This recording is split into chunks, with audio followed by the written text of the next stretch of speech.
Assalamualaikum warahmatullahi wabarakatuh. Bab selanjutnya yang akan kita pelajari yaitu bab 4 ikatan kimia. Setelah kalian mengetahui sistem periodik unsur, kemudian kalian dapat menentukan elektron valensi, maka kalian dapat menentukan ikatan kimia yang terbentuk antar molekulnya atau antar atomnya. Nah, namun di sini sebelum kita mengetahui tentang ikatan antar molekulnya, maka kita harus mempelajari dulu ikatan kimia itu apa. Ikatan kimia adalah gaya interaksi yang terjadi antara dua atom atau lebih dalam membentuk suatu molekul, unsur, atau senyawa.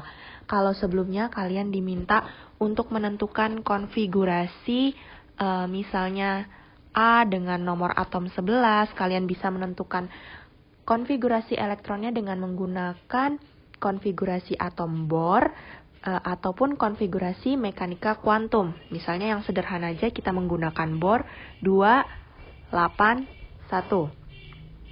Nah, kemudian kalau dimaksud ikatan kimia di sini sudah tidak per atom lagi, melainkan antar atom. Jadi misalnya unsur A dengan unsur B membentuk suatu ikatan. Nah, ikatan inilah yang dinamakan ikatan kimia. Ya, saya lanjutkan. Nah, untuk ikatan kimia sendiri itu dibedakan menjadi 3, yakni ikatan ion, kovalen, dan logam, yang masing-masing akan dijelaskan pada slide berikutnya.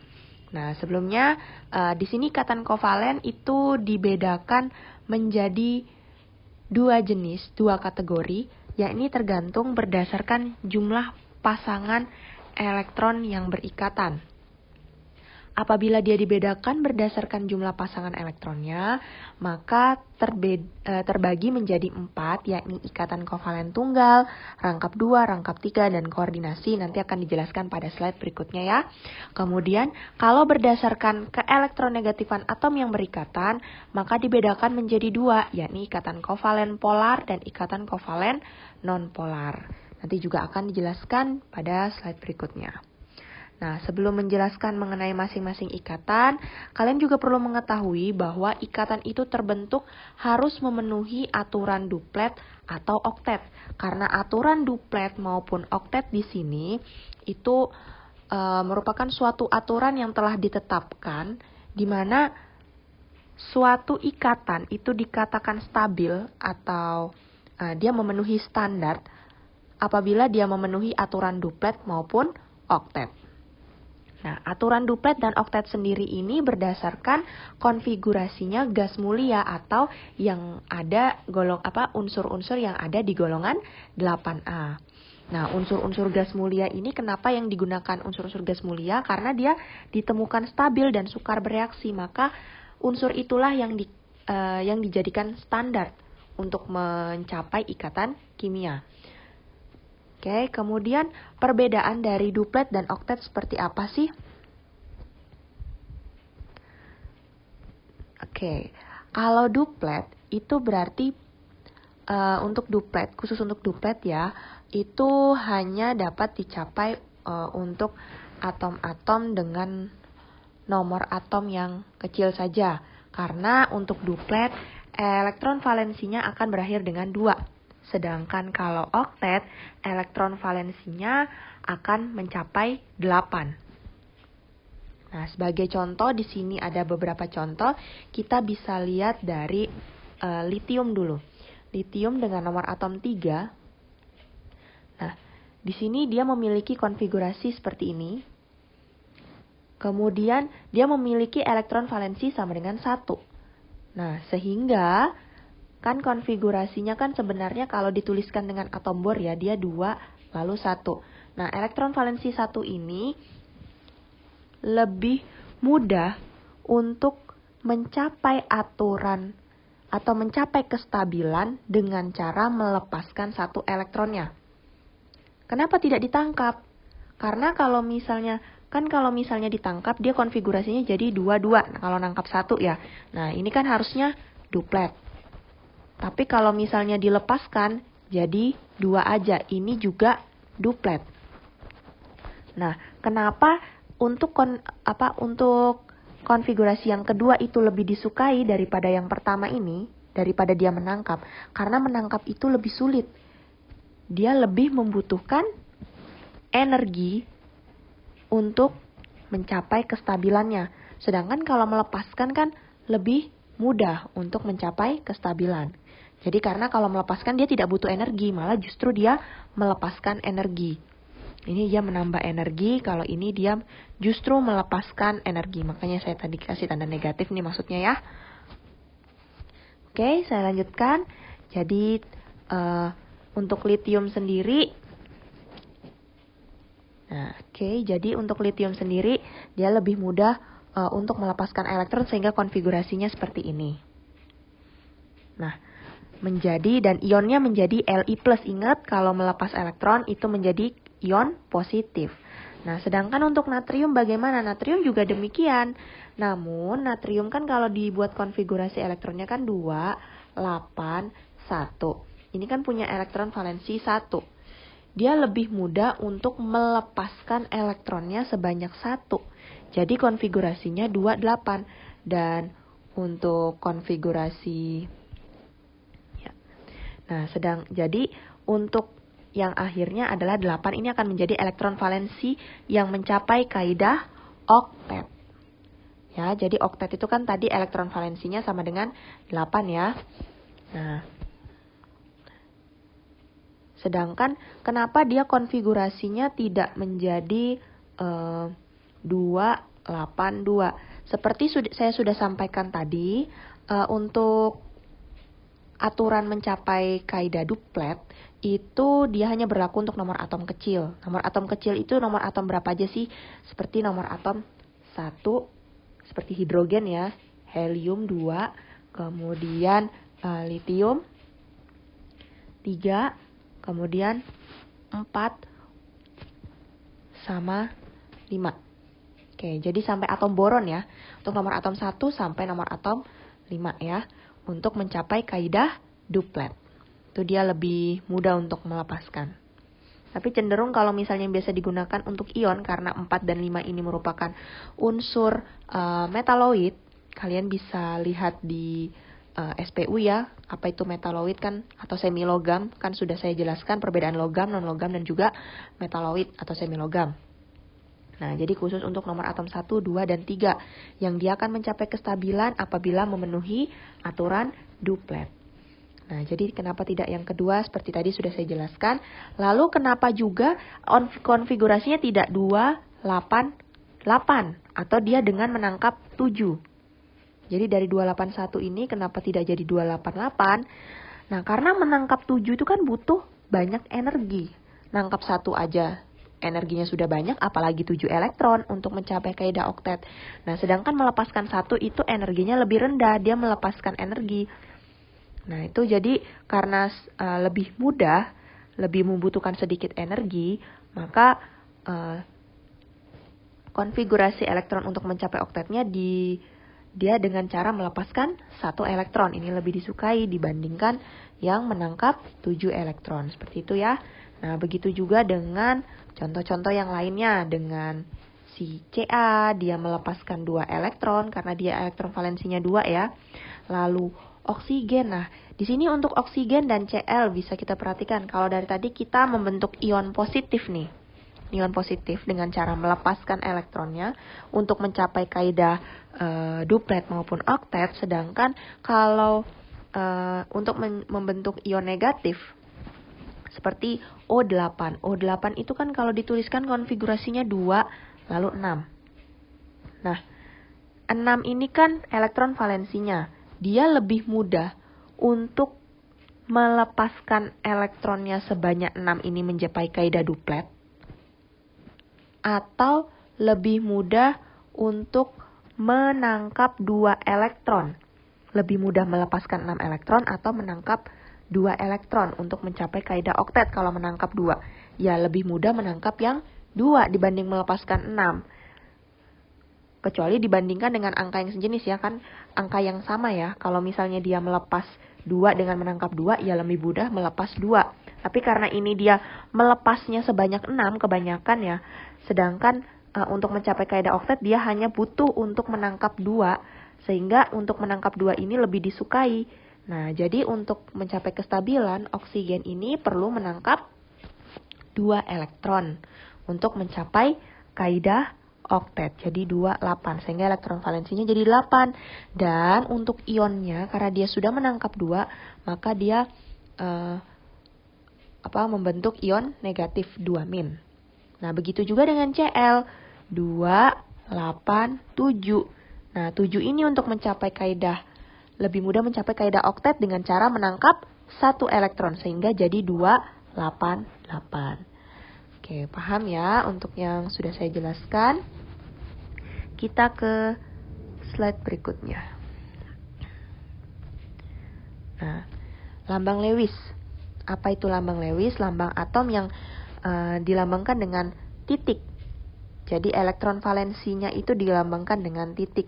Sebagai contoh, di sini ada atom hidrogen. Nah, jadi untuk yang 1, 2, 3 itu adalah golongan ya. Kenapa di sini saya mulai 13? Jadi memang kalau di SPU sekarang itu dia tidak lagi ditulis 3A, 4A. Nah, jadi untuk yang terbaru kita menyebutnya golongan 13, 14, 15, 16 agar kita mengetahui dia berada di kolom keberapa. Jadi sampai golongan 18, yaitu 18 itu sebenarnya adalah 8A. Nah, di sini jumlah elektron valensi atau titik Lewis yang digambarkan itu mengikuti golongannya atau elektron valensinya. Seperti ini golongan 3, jadi dia elektron valensinya juga 3. Digambarkan titik 3-nya seperti ini. Nah, untuk menggambarkan lambang Lewis ini, dia urutannya memutar ya. Jadi misalnya X punya elektron valensi 6. Nah, jadi 1, 2, 3, 4, 5, 6. Jadi dia arahnya memutar seperti ini ya. Ya boleh searah jarum jam atau tidak searah jarum jam, bebas. Jadi ada 2 yang berikatan. Ada 2 yang PEB. Kita sebutnya dengan PEB, yaitu pasangan elektron bebas nih. Ini disebut dengan PEB, pasangan elektron bebas. Nah, nanti kalau misalnya ada yang membuatnya seperti ini juga nggak masalah sih. Yang penting ada 2 PEB lah. Pasangan elektron bebas. Nah, sedangkan kalau yang sendirian ini namanya ETB, elektron tidak berpasangan. Itu ya. Oke.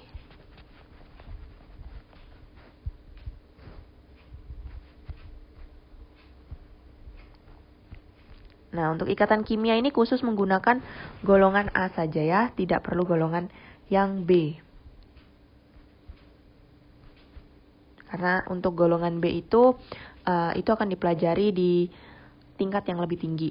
Jadi kalau untuk di SMA standarnya kita hanya menggambarkan untuk golongan A saja. Nah, baik. Jadi telah saya sampaikan di slide-slide sebelumnya tadi mengenai ikatan ion, jenis-jenis ikatan kimia ya. Yang pertama adalah ikatan ion, yaitu ikatan yang disebut juga dengan ikatan elektrovalen. Kata kuncinya itu, ikatan ion itu terjadi antara kation dan anion yang melibatkan proses transfer elektron. Itu poinnya ada di situ. Jadi dia khusus untuk yang biasanya sih pada buku-buku itu yaitu terjadi antara unsur logam dan non logam. Tuh ya. Ya, tapi tidak selamanya dia logam dan non logam. Nanti ada contohnya kenapa tidak semuanya logam dan ya tidak semuanya logam, bisa juga. Pokoknya pada intinya yang penting adalah pada kation dan anion. Nah, di sini contohnya adalah Na dan Cl. Tadi sudah bisa dilihat di slide sebelumnya. Untuk Na itu kan dia punya elektron valensi 1 karena dia golongan 1. Cl punya elektron valensi 7 sehingga digambarkan Lewisnya seperti ini. Nah, di sini Na itu punya elektron valensi 1 sehingga elektronnya ini disumbangkan atau ditransfer ke Cl. Ke elektron yang tidak berpasangan dari Cl. Karena Cl kan ada 7.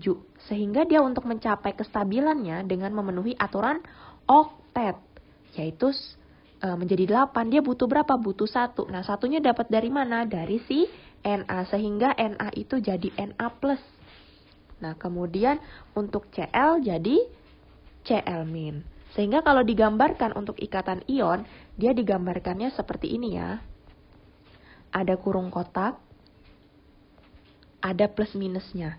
Kalau kalian menggambarkannya nanti seperti ini, Na, kemudian ini ada garis, ini Cl, ini seperti ini ya. Ini saya gambarin silang aja karena saya gambar titik, dia nggak terlalu kelihatan ya nanti titiknya.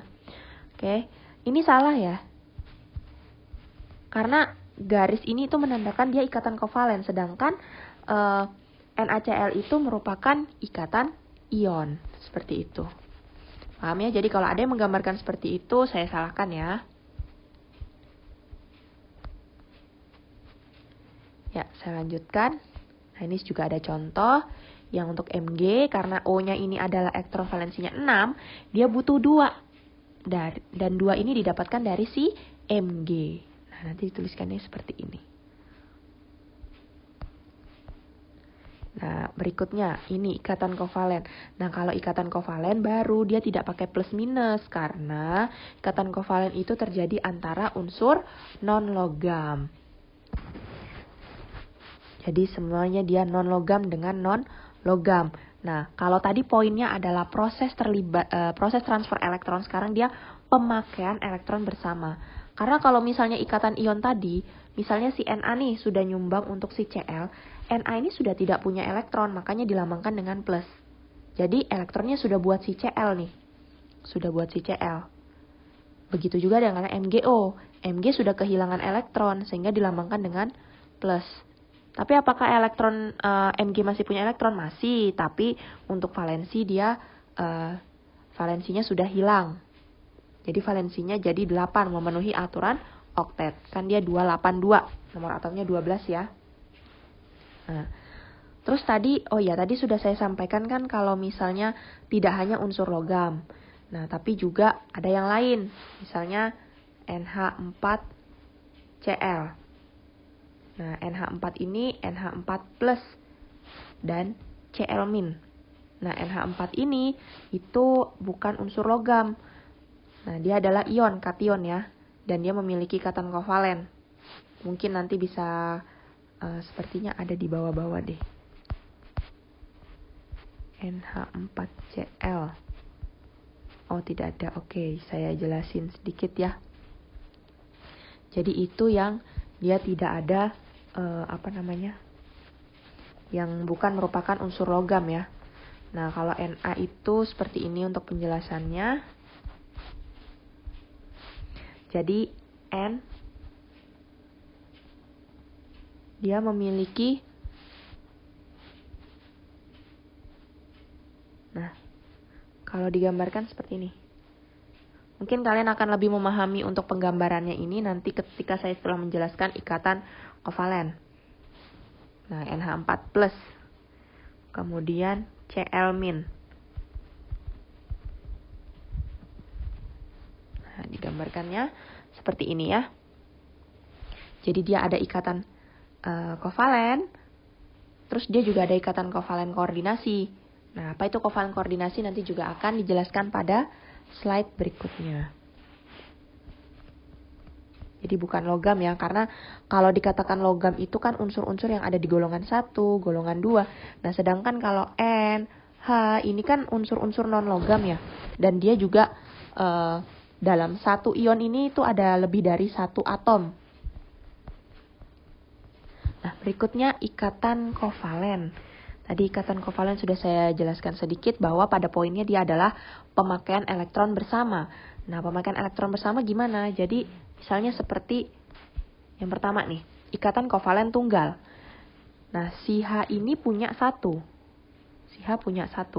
Nah, untuk mencapai kestabilan dia butuh 1 lagi. Untuk mencapai duplet ya, dia butuh 1 lagi. Nah, satunya dapat dari mana? Dapat dari H juga. Nah, jadi H-nya ini akhirnya mencapai duplet.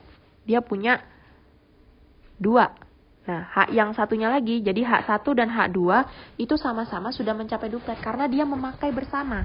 Dia tidak menyumbangkan seperti yang dilakukan oleh ikatan ion tadi. Jadi, elektron yang ada pada H ini itu dipakai sama-sama. Yang silang ini untuk H yang kedua, yang titik ini untuk H yang pertama. Jadi sama-sama mengambil lah. Nah, seperti ini ya gambarannya. Nah, sehingga kalau dilambangkan itu dia gambarnya gini, garis. Gitu. Nah, begitu juga ikatan kovalen rangkap 2. Nah, si O ini punya elektron valensi 6. Dia butuh 2. Nah, 2-nya dapat dari mana? Nah, kebetulan lawannya ini oksigen nih. Sehingga si O yang pertama dapat 2 dari yang O kedua. Sehingga O kedua juga mendapat 2 dari yang pertama. Dia pakai sama-sama. Sehingga membentuk ikatan kovalen rangkap 2 dan digambarkan dengan tanda sama dengan seperti ini. Jadi satu garis itu melambangkan satu pasang elektron ya. Satu garis gini, jadi ini elektron di sini, elektron di sini. Gitu ya.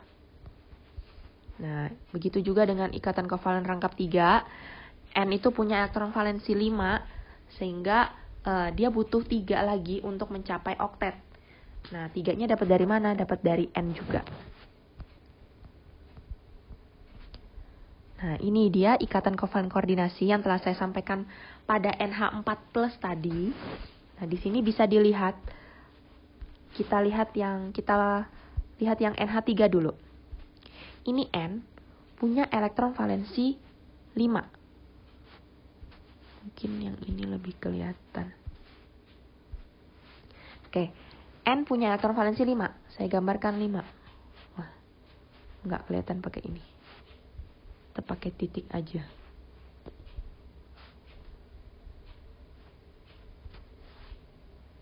Ini ya. Oke. 1. Mungkin saya gambarkan warna merah biar kelihatan. Itu elektronnya si N. Nah, jadi N punya elektron 5. Elektron valensi 5. Nah, sedangkan H punya 1. Nah, sehingga dan mereka itu melakukan ikatan kovalen, yaitu memakai bersama. H dapat dari punyanya N, sehingga dia mencapai duplet si H-nya. Nah, begitu juga H yang lain. Dan N juga mendapatkan masing-masing 1 dari 3H. Sehingga N-nya kan jadi oktet kan. Sudah oktet kan dia. Karena dia sudah punya sepasang PeB. Dia sudah punya PeB. Ditambah lagi dia dapat 3 elektron dari masing-masing H. Dan itu mereka menggunakan secara bersama. Nah, PeB ini nih nganggur nih. Kalau dia ditambah lagi nggak bisa karena dia udah kelebihan. Nanti jadi kelebihan oktet. PeB nganggur nih. Nah, temennya yang sebelahnya itu si BF3.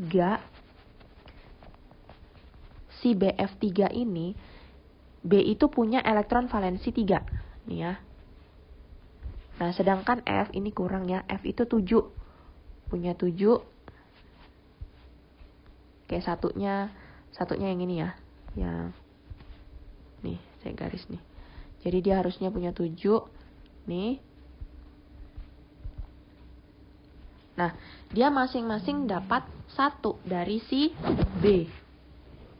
Dia dapat 1 sehingga si F ini sudah mencapai oktet. Nah kan, dia 7. Dia dapat 1 dari si B. Tapi dia menggunakan bersama ya. Jadi si F dapat 1, si B juga dapat 1. Akhirnya si B yang awalnya 3, dia dapat 3 dari F. Totalnya berapa? Sudah 6 ya. Tapi belum oktet ya. Nah, untuk mencapai kaidah oktet, supaya dia stabil nih. Yang nganggur tadi, itu diberikanlah untuk si B. Mengisi kekosongan yang ada di sini. Mengisi kekosongan.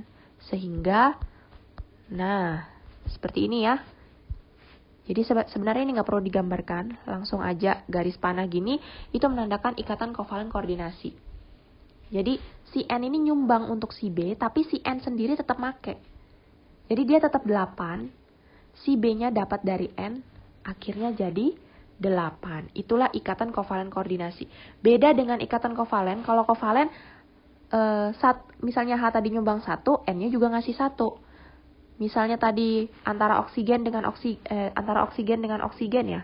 O-nya nyumbang 2, O yang kedua juga nyumbang 2. Sama-sama nyumbangnya besarannya sama. Kalau kovalen koordinasi itu nyumbangnya besarannya berbeda. Jadi cuma salah satu aja yang nyumbang kalau kovalen koordinasi ya. Nah, seperti ini kalau digambarkan. Nah, begitu juga dengan tadi kita kembali ke NH4Cl juga gitu. Nah, H ini itu sebenarnya adalah H+, artinya dia kekurangan sama sekali. Dia nggak punya elektron. Nggak punya elektron valensi, sehingga H yang kelebihan elektron tadi yang punya PeB itu disumbangkanlah untuk H.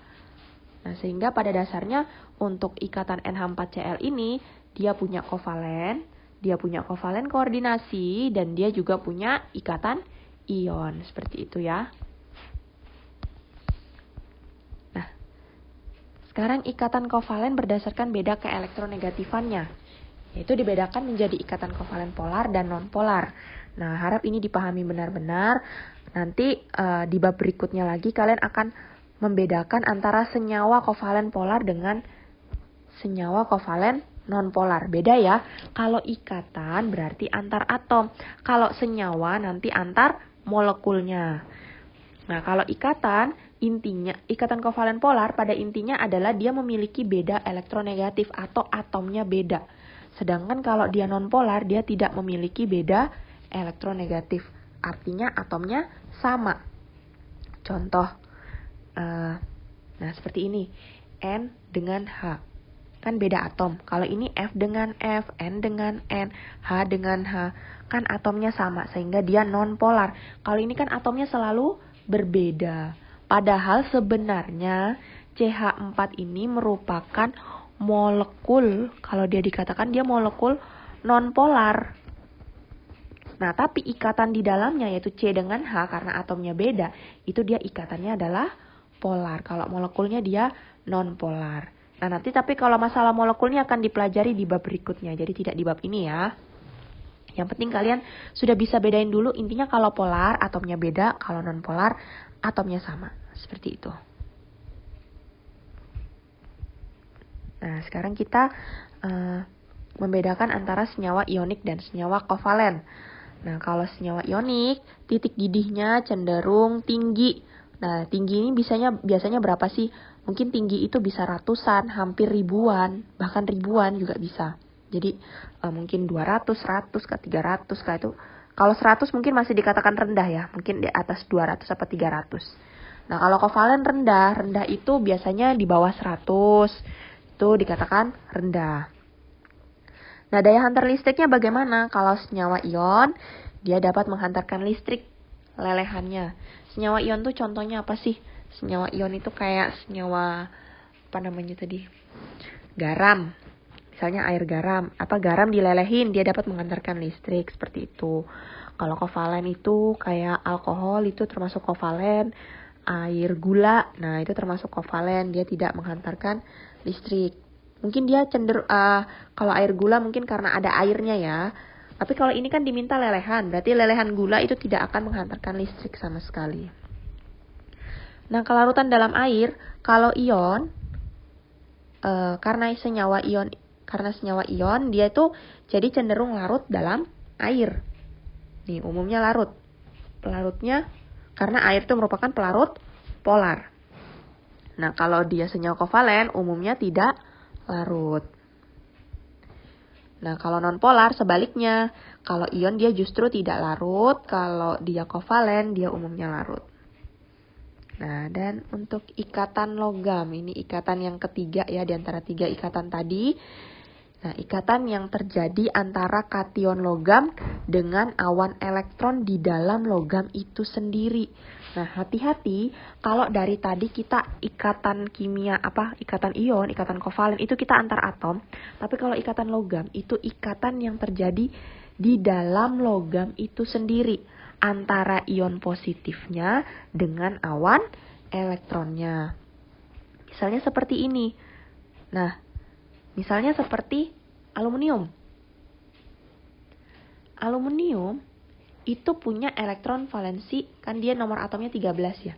2, 8, 3. Dia akan melepaskan 3 elektron. melepaskan 3 elektron untuk mencapai kaidah oktet. Daripada dia harus menangkap 5 elektron. Dia lebih sulit ya kalau nangkap 5 elektron untuk mencapai oktet. Dia lebih mudah melepaskan 3. Sehingga nanti jadinya bagaimana? Sehingga jadinya adalah Al3+. Dan plus 3 elektron. Nah, jadi penulisan reaksi ionisasinya seperti ini ya. Melepas 3 elektron. Jadi kalau dikatakan melepas tuh elektronnya ada di sebelah kanan. Nah, jadi elektron awan-awan elektron inilah yang dimaksudkan 3 elektron itu. Jadi yang positif-positif ini adalah ion positifnya ya. Ini Al3+, ini Al3+, ini positif-positif. Dan awan elektron di mana? Awan elektron itu yang ada di sini. Nah, awan elektron ini jadi sebenarnya banyak elektron di sini. Elektron-elektron yang telah dilepaskan di logam tadi. Jadi secara keseluruhan ini anggap aja ini kubus ya. Balok ya, balok. Ini balok. Balok ini adalah balok aluminium. Nah, balok aluminium ini itu memiliki secara sendirinya dia akan mengalami fase ini, melepaskan ion dan melepaskan elektron. Nah, sifatnya ikatan logam itu seperti apa sih? Dia dapat ditempa dari logam. Nah, karena elektronnya yang sifatnya selalu bergerak ya, dia terjadi mobilitas elektron, elektronnya bergerak. Sehingga kalau ditempa makanya bentuk logam itu kan akan mengikuti hasil tempaannya itu. Nah, jadi bentuknya bengkok seperti ini kan ya. Ada tekanan yang terjadi.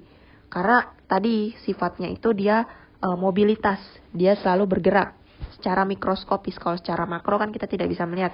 Mungkin makronya kita bisa melihatnya dari bentuk tempaan dari palunya itu.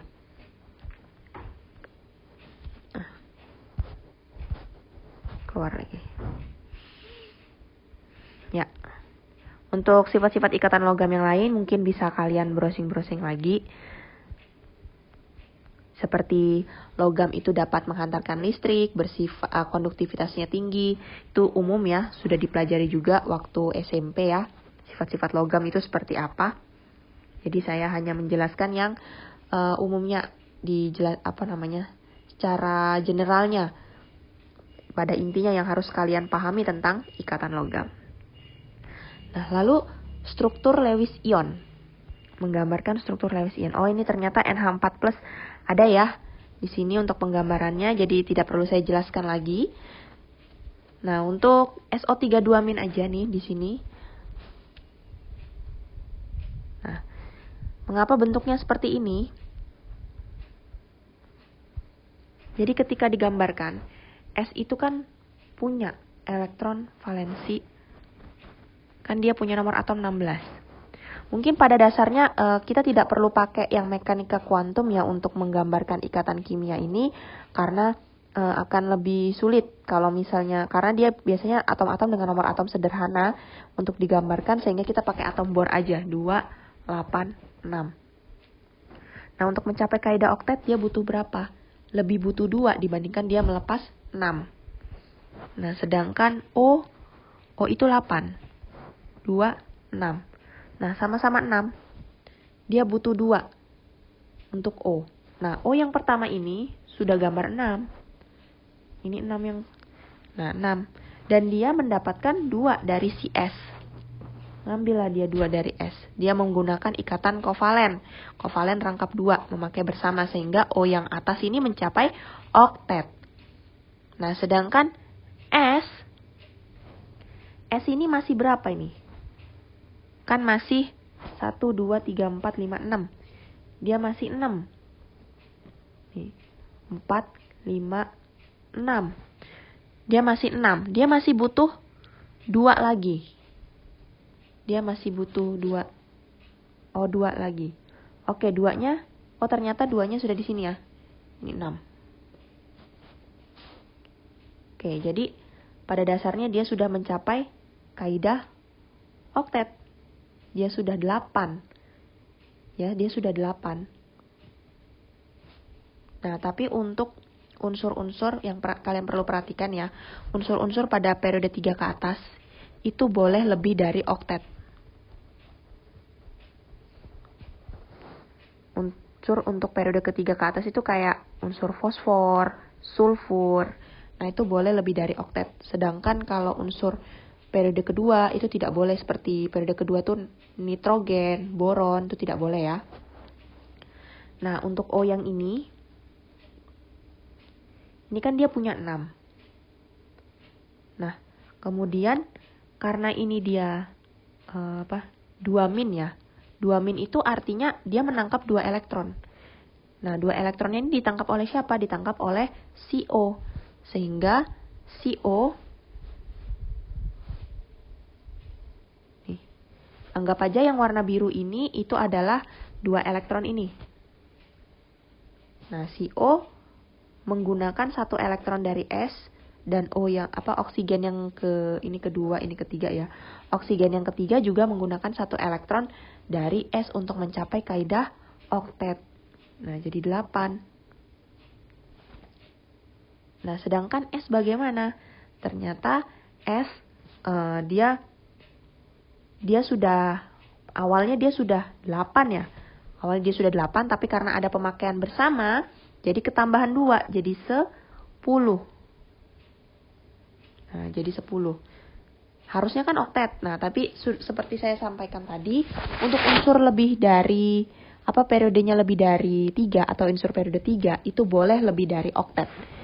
Jadi seperti S ini sebagai kita katakan sebagai atom pusat ya. Atom pusat.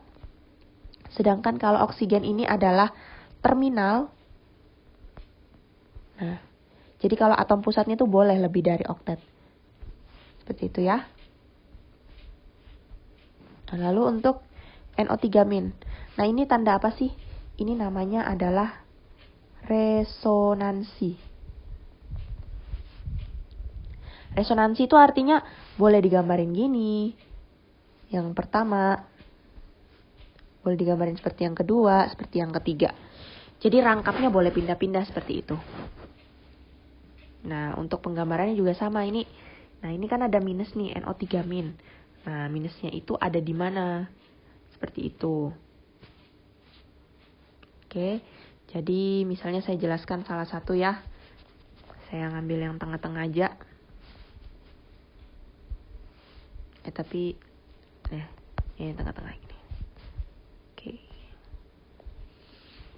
Nah, jadi seperti yang saya tadi sudah katakan, kita sebenarnya gambar dulu sih lambang Lewisnya. Karena N itu punya nomor atom 7, dia 2, 5. Dia punya elektron valensi 5. O itu 8, punya elektron valensi 6. Nah, itu masing-masing sudah digambarkan dengan warna hijau ya. Warna hijau. Nah, N-nya aja yang belum ya. N-nya kita gambarkan gini. 1, 2, 3, 4, 5 awalnya ya. Kan awalnya 5. Walaupun dia tidak ada di situ, nggak apa-apa kita gambarin 5 dulu. Oke. Nah, kemudian O yang ini itu mencapai O yang pertama, ini saya kasih yang pertama, ini kedua, O yang ketiga.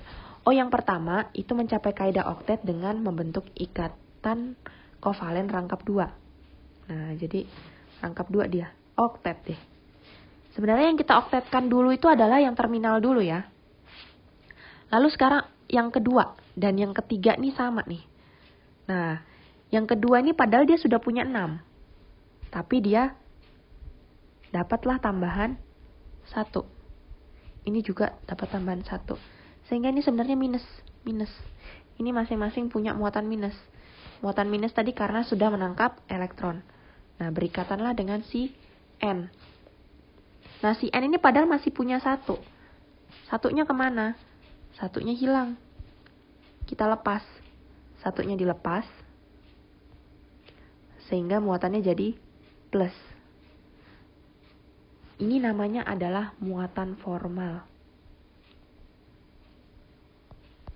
Muatan formal ya.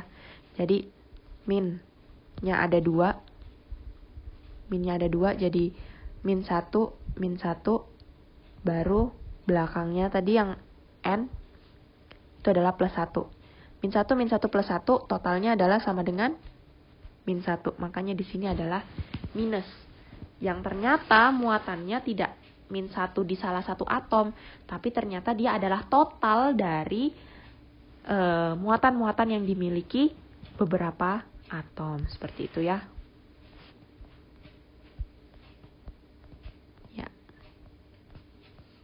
Dan ini yang terakhir, pengecualian aturan oktet.